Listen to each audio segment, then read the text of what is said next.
Et on se retrouve aujourd'hui sur un BTC qui pump et qui a d'ailleurs toutes ses chances d'atteindre les 12 000 $ pour ma part, en tout cas dans mon scénario. On retourne comme toujours d'ailleurs maintenant enfin sur des rétrospectives. C'est vrai que c'est une habitude que j'avais perdue, mais on m'a dit dans les commentaires, est-ce que tu pourrais recommencer des rétrospectives et même voir quelqu'un encore complété. Et en fait, je parle toujours à la même personne là, mais qui m'a dit, c'est bien les rétrospectives, mais tu peux également t'amuser à faire des rétrospectives en quart d'heure, en horaire, etc., etc.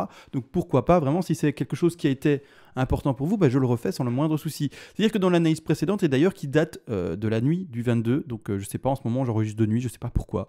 C'est mon mood, c'est mon mouvement, c'est comme ça et ça s'explique pas. Mais voilà, donc l'analyse du 22 durant la nuit, voyait ce rebond pour, malheureusement entre guillemets, ne pas être déjà boule extrême directement, mais donc c'est-à-dire voir la dernière vague de hausse, mais au contraire malheureusement être dans une consolidation et au contraire également dessiner, vous le voyez ici à l'écran, une ending diagonale. Donc à ce moment de l'enregistrement de vidéo, donc durant la nuit du 22, attention, là on est sur la nuit du 22 vers le 23, et c'était la nuit du 21 vers le 22, donc bref, peu importe.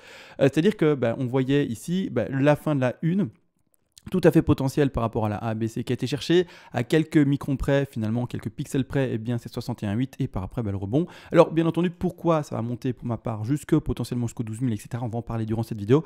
Mais comme toujours, on va pas éviter et on va pas pouvoir passer à côté, toujours cette petite intro.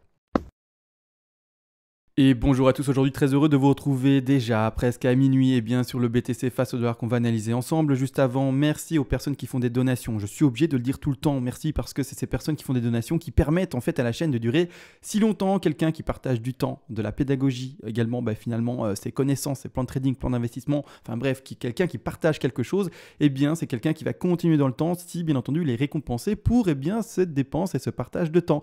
Merci du coup à ces personnes qui font des donations, vous le savez d'ailleurs. Déjà, pour ceux qui ne sont pas du tout au courant et qui me suivent que depuis très peu de temps, contre une donation et vers déjà les premiers paliers de donation, je vous envoie en contrepartie, pour vous remercier du coup à mon tour, toutes les règles des lots en français. Je rappelle vite fait, je l'ai écrit de manière concise, en peu de pages, de manière simple en français, pour que tout soit appris de manière rapide et facile, et non pas une encyclopédie en 12 volumes avec 400 pages dans chaque volume, pour faire joli et faire du feu ou alors beaucoup de pixels sur l'écran. L'objectif c'est pas ça, l'objectif c'est d'apprendre rapidement et de pouvoir s'en sortir bien entendu et pas faire comme si on passait un doctorat juste pour faire les malins, parce que c'est pas le cas. Il y a moyen de tout résumer de manière simple et efficace.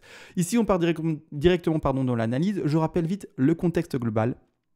D'accord, pourquoi ça devrait pumper jusqu'au moins en 12 000, ça peut aller plus haut, mais l'objectif pour moi que je me donne vraiment, ce sont aux alentours des 12 000.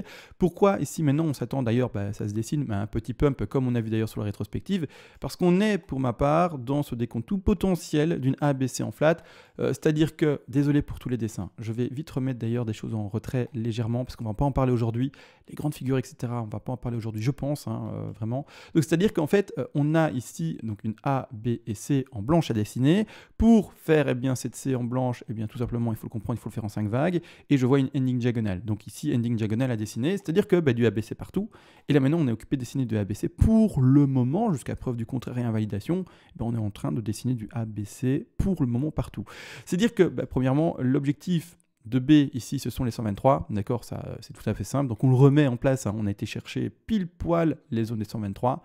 Tac, 123, boum, réaction baissière. Donc ici, flat, magnifique, parfaite. Et donc du coup, ici, on peut clairement s'attendre à 5 vagues baissières. Pour le moment, impossible déjà de finir 5 vagues baissières avec ça, d'accord. Donc là, maintenant, pour moi, sauf erreur de ma part, et puis tout le monde peut se tromper, bien entendu, mais je ne vois pas déjà maintenant un pump qui rebreakerait de nouveau le plus haut, etc. Non, au contraire, je vois au contraire des consolidations, il est vrai, mais une légère baisse à finalement continuer, comme finalement on a pu le connaître. Je le remontre par rapport à la figure ici, c'est la même chose, une ABC également, A, B, boom, C, avec finalement en fait le même décompte en ending diagonale qui se retrouve ici. Je vais mettre en jaune, comme ça, mes mots techniques, vous allez revoir la même chose, mais 1, 2, 3, 4, 5, un peu décalé là, il faut que je le remette bien, mais 1, 2, 3, 4, 5, et finalement, c'est ce que je vous montre, ici en fait, d'accord, ici. Donc on pourrait très bien redessiner la même chose, et donc c'est ce que je décompte pour le moment d'ailleurs, par rapport à toute la figure ici, A, B, C, parfaite. Donc là maintenant, on va, comme vous l'avez compris, j'ai montré une rétrospective assez détaillée, du coup on va zoomer. Je suis en 4 heures, et même en 4 heures pour moi, c'est pas assez détaillé, donc on va travailler vraiment du petit. Pas oublier du coup, pour monter vers cette 2, il me faut 3 vagues, et pour le moment j'ai ma A. j'ai ensuite normalement ma B, et par après j'attends ma C. Donc je les montre également en visible. Donc ABC partout. Hein. Pour descendre dans la première, ça c'est comme ça dans une ending. Ceux qui ne connaissent pas les endings, je vous invite à aller sur Google et qui se disent mais la 4 peut pas transpercer le sommet de 1, mais si et ça, c'est que vous connaissez pas assez de règles, pas méchant, mais je vous invite juste à vous former un peu, à vous renseigner, peu importe. Voilà, mais sachez que vous connaissez probablement juste 20% des règles totales, et en fait il y en a tellement plus que juste des impulsifs classiques en 5 ou des choses comme ça. Il y a des choses vraiment beaucoup plus complexes. Mais vraiment, hein, vraiment. Donc peu importe, on part vraiment là-dedans. Et donc ici, il faut pour une ending du ABC partout. D'accord, ABC là-devant, hein, la première portion ici à gauche, et du ABC pour monter. Pour le moment, même en horaire, c'est pas bon. Je pense que j'ai travaillé en quart d'heure. Je vais juste revérifier avec le récit. Oui, j'ai travaillé en quart d'heure, ok, super. C'est-à-dire que, en fait, pour le moment, ce que je décompte, c'est ça. Une A, un retracement très faible de B. Hein, le retracement a été microscopique. Mais microscopique, hein. Il n'a même pas été cherché, il faut regarder ici, hein. Il a été cherché les 23,6, microscopique, sa profondeur de figure n'a même pas été cherché les 38,2, c'est vraiment un retracement très très faible, donc on ne part pas non plus dans la spéculation d'une 2 ou des choses comme ça, on part vraiment ici sur une consolidation d'une B, et donc c'est les statistiques, hein. C'est comme ça, on ne va pas sur une 2, bien entendu. Donc ici, je place mon bas de B hein, par rapport au plus bas du RSI indiqué ici, hein, tout simplement en quart d'heure. J'ai bel et bien ma divergence ici par rapport au sommet réellement vu sur le cours, hein. On voit bien ici, en fait, le cours fait un sommet, d'accord, par rapport aux autres, mais on va bel et bien, vous voyez bien la divergence qui indique, bien entendu, la dernière 5. Donc, je le décompte comment? Je le décompte pour ceux qui veulent vraiment voir le tout petit précis détail. On part en 1, d'accord, on part en 2, d'accord. On va chercher notre sommet de 3, d'accord. Grosse correction, donc grosse finalement correction de 4. Hop, on la place jusqu'ici, on finit avec notre dernière 5, 1, 2, 3, 4, 5, d'accord, un peu ennuyeux ici, le fait que la 5 soit assez longue, après il faut comprendre, on temporise, on est en 15 minutes, dès qu'on passe finalement en horaire, du coup la 4 a une tête beaucoup plus classique et beaucoup plus normale et beaucoup plus acceptable, donc ici clairement, boum, 5, la divergence ne se voit pas en horaire, d'accord, attention, quand on travaille vraiment des toutes petites time frames, il faut le comprendre, il faut aller dans les time frames qui peuvent correspondre et pouvoir montrer également les divergences, si jamais on est dans une time frame trop grande, les divergences se font effacer, et ne sont malheureusement pas visibles. Donc ici, pour le travail, moi je l'ai travaillé en quart d'heure. Je vous le dis, quart d'heure, je le fais très peu, mais apparemment c'est une demande, donc peut-être que je vais recommencer doucement l'analyse en quart d'heure, mais je trouve ça pas utile. En fait, je fais les analyses surtout pour moi. Je partage mon travail, je vous le partage, mais je le fais surtout pour moi. Et comme moi je fais du swing trade en weekly ou des choses comme ça, le quart d'heure, c'est pas vraiment... voilà. Après, pour une question pédagogique, je comprends que ça puisse être demandé. Et donc je vais voir, selon en fait le mood dans lequel je me retrouve, finalement dans le mouvement et dans ce que j'ai envie de faire, peut-être je le ferai plus, peut-être je le ferai pas plus, enfin peu importe. On verra ça bien entendu. Donc c'est-à-dire que pour ma part, je pose mon bas de B, on break maintenant avec le récit le précédent plus haut. Donc pour moi, on commence enfin l'extraction vers le haut. D'ailleurs, on vient de recasser à nouveau ceci. Et donc, on va mettre ensemble les objectifs de vente pour celui qui aurait ouvert un long. Qui sait, hein, j'en sais rien. Peut-être que vis-à-vis de la vidéo précédente, quelqu'un a ouvert un long à 11 500. Quelqu'un a peut-être même ouvert un long avant sur une opportunité encore mieux, mieux placée, c'est-à-dire à 11 400. Je n'en sais rien. Mais une chose est sûre, c'est que maintenant, on va mettre ces objectifs de C. Hein, d'accord. Attention, c'est cette C-ci. C'est cette C-ci qui est indiquée en bleu. Donc je vais mettre un peu plus épaisse, comme ça on la voit. D'accord, et lui mettre un degré un peu plus grand également. Je vais mettre en sub ici. Clairement, il faut comprendre que c'est ça qui va donner premièrement les TP de revente. Donc c'est-à-dire, oui, quand on fait du trade, on met différents TP, différents take profit partiel. N'oubliez pas, attention, mon discours ici ne concerne que les traders. Si vous êtes un investisseur, vous regardez à mon avis la vidéo par curiosité pour apprendre peut-être, mais pas pour autre chose. Prenez aucune décision sur votre investissement par rapport aux vagues d'aujourd'hui. Non, je ne sais même pas ce que vous pourriez prendre comme décision. Tellement je parle des time frames petites, mais peu importe. Ici, on parle vraiment de trading. C'est vraiment ça qu'il faut comprendre. Donc, stop loss, take profit partiel, enfin bref, toute la stratégie à mettre en place avec des TP de sécu, etc. Bien entendu. Donc ici, on va parler de TP. Donc, désolé pour ceux qui ne comprennent pas le terme TP, c'est-à-dire plus précisément le terme de take profit partiel, c'est que vous n'avez juste pas en fait les outils en main pour pouvoir comprendre.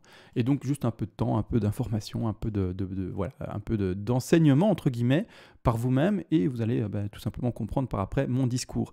Mais c'est-à-dire que du coup maintenant déjà en fait le premier TP de vente se retrouvera à 61,8. Donc prenez-le, d'accord. Donc peu importe, vous allez acheter là-bas en bas, je vais mettre un gros rectangle vert en bas pour montrer que vous avez passé à l'achat, je sais pas où. Vous avez compris, dans l'intervalle ici en bas, peut-être vraiment à une superposition, vraiment peut-être plus tardivement, peu importe, vous êtes passé à l'achat là en bas. Je mets le rectangle en bas pour montrer zone d'achat en bas et on monte avec le cours et donc on vend petit à petit, d'accord. On rappelle, on achète les dips, on achète les bottoms et on vend les tops, c'est comme ça que ça se passe. Donc on vend quand ça monte et on achète quand ça descend, d'accord. Donc encore une fois, faire le contraire de ce que font les moutons. Les moutons, ils achètent en haut, alors que nous, on vend en haut, et les moutons, ils vendent pardon, quand c'est en bas, et nous, on fait le contraire, on achète quand c'est en bas. Donc c'est une logique difficile à prendre pour un néophyte, mais les confirmés, vous dites, oui, classique, quoi. On achète quelque chose qui est bas en prix, et on vend quelque chose qui est haut en prix, c'est tout à fait normal, l'offre et la demande, quoi. Tout à fait logique. Mais bon, les débutants, il faut comprendre qu'ils réfléchissent pas forcément, et malheureusement comme ça, d'accord, et même voire en fait beaucoup. Donc ici, premier TP à mettre à 61,8, c'est-à-dire au prix, je ne pense pas l'avoir dit, 11 742. Deuxième TP à placer au 100, qui lui se place à 11 839, on peut arrondir à 40 ici, et par après on a un troisième TP qui se place, et c'est pas le dernier d'ailleurs, à 123-127, qui eux s'indiquent plutôt aux 11 900$, et le dernier TP, vous l'avez vu, s'indique ici tout simplement au 161,8% Fibonacci, qui s'indique aux 12 000 tout rond, voilà, 12 000. Alors une chose également, ne pas oublier son trade, vous vendez petit à petit, d'accord, peu importe, plus ou moins dans chaque target, selon vos prédilections de target, ça c'est important, mais ne jamais, et ça je le rappelle toujours, clôturer un trade à 100% tant qu'il est gagnant. C'est-à-dire que maintenant, je rappelle, c'est très très important, c'est en fait ces petites choses qui sont en fait jamais dites, par les gens qui font des analyses ou quoi que ce soit, qui doivent être dites le plus souvent. Donc moi, j'appuie dessus, je prends mon clou et je prends un marteau 3 fois trop gros pour vraiment appuyer dessus de manière importante. C'est-à-dire qu'en fait, quand le trade se passe bien, qu'on prend tous les TP, TP1 prix, TP2 prix, TP3 prix, TP4 prix, super, mais vous n'aurez pas clôturé totalement votre position. C'est-à-dire que vous n'aurez jamais tout vendu à 100%, même si on arrive à 12 000. Qu'est-ce que ça veut dire? C'est que du coup, vous aurez vendu peut-être 95% de votre position totale, peut-être même un peu moins, 90, 85, 80, 75, peu importe. Vous allez garder 15, 20, 10% de votre position. Alors pourquoi, vous allez me dire? Ça, je le rappelle, je suis désolé, vous l'avez sûrement déjà entendu pour les anciens, mais je dois le rappeler. C'est vraiment ces petits messages, ces petits tips finalement qui font que, en fait, on voit qu'on peut avoir des stratégies et gagner en fait, et pas juste se retrouver dans le camp perdant. C'est-à-dire qu'en fait, votre stop loss, on le rappelle, vous le mettez normalement finalement sous le niveau de support important, d'accord, qui se retrouve ici aux alentours des 11 300. Si le cours il monte bel et bien, qu'il prend tous les TP, bien entendu votre stop, il ne faut pas le laisser là-bas en bas, il faut gérer son risque. À ce moment-là, vous allez au moins à votre point d'entrée, d'accord. Vous attendez qu'on pète plus fortement ceci, et donc si le cours s'avérait être plus bullish que ce qu'il n'est et ce que l'on peut analyser, on attend la seconde zone de consolidation. D'accord. Au moment où on voit cette seconde zone de consolidation et un break de cette seconde zone de consolidation vers le haut, qu'est-ce qu'on fait avec son stop loss? On ne le laisse plus à son point d'entrée. Ici, on a simulé un point d'entrée entre les 11 400 pour ceux qui sont rentrés le mieux et les 11 500 pour ceux qui sont rentrés entre guillemets tardivement, d'accord. Mais du coup, ce stop, vous allez faire quoi? Le déplacer au-dessus de tous les TP d'ailleurs et le déplacer au niveau donc du nouveau niveau de support. Ça va vous permettre en fait de tenir votre trade le plus longtemps possible. Et c'est-à-dire si jamais, qui sait, imaginons qu'on s'est trompé dans le cours, dans notre analyse, et qu'en fait que ça pumpait maintenant, que ça allait à 13 000, 14 000, 15 000, que sais-je, peu importe. La question, c'est pas de savoir si on a eu raison ou pas. C'est après la méthodologie. Tant que le point d'entrée est bon et qu'après on arrive à tenir son trade le plus longtemps possible, c'est bon. C'est-à-dire que si le cours s'amuse à faire extraction vers le haut, de nouveau une zone de conso, sans prendre votre stop, extraction vers le haut, de nouveau une zone de conso, extraction vers le haut, vous voyez ici à droite ce que je dessine, et bien à chaque fois votre stop, à chaque fois qu'il y a une extraction vers le haut, votre stop sera descendu, ou en tout cas pas descendu en l'occurrence ici, mais monté au prochain niveau de support. Ça vous permettra de prendre du bénéfice, engrancher du bénéfice. Je rappelle, une perte, c'est-à-dire un trade perdant, doit être clôturé le plus vite possible. Donc en fait, quand un trade s'avère être perdant, il ne faut pas déplacer son stop dans le rouge. D'accord? Mais au contraire, quand un trade est gagnant, il faut pouvoir tenir son trade le plus longtemps possible. Et là, on déplace son stop dans le vert. D'accord? Vous voyez, toujours la même chose des moutons. Faire le contraire. D'accord? Tenir un trade gagnant le plus longtemps possible. Clôturer un trade perdant le plus rapidement possible. Parce que vous n'êtes peut-être pas au courant, peut-être même que vous allez vous reconnaître.